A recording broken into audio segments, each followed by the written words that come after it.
ఒక ఊళ్ళో ఒక తోటమాలి ఉండేవాడు.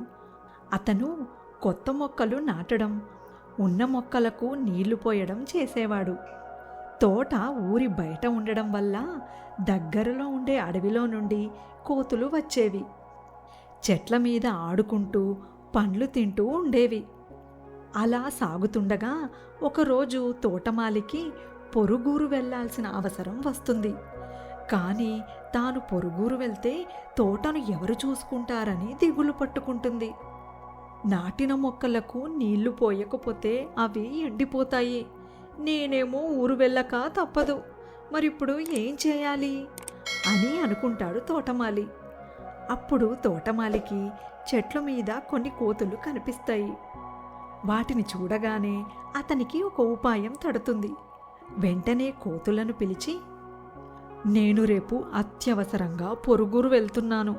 రేపు ఒక్కరోజు ఈ తోటలోని మొక్కలకు నీళ్లు పెట్టి నాకు సాయం చేయరా అని అడుగుతాడు.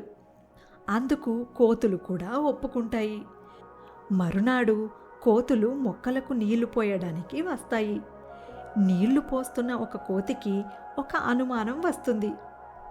అసలు ఏ మొక్కకు ఎన్ని నీళ్లు పోయాలో ఎలా తెలుస్తుంది అని అంటుంది. మొక్కను బయటకు లాగి వేర్లు పొడవుగా ఉంటే ఎక్కువ నీళ్లు, చిన్నగా ఉంటే తక్కువ నీళ్లు పోస్తే సరిపోతుంది అని అంటుంది మరో కోతి. ఇదేదో బాగుందనుకున్న కోతులు చక్కగా మొక్కలన్నీ పీకి వాటికి నీళ్లు పోస్తాయి. మరునాడు సంతోషంగా వచ్చిన తోటమాలికి మొక్కలను చూసేసరికి నోట మాట రాదు.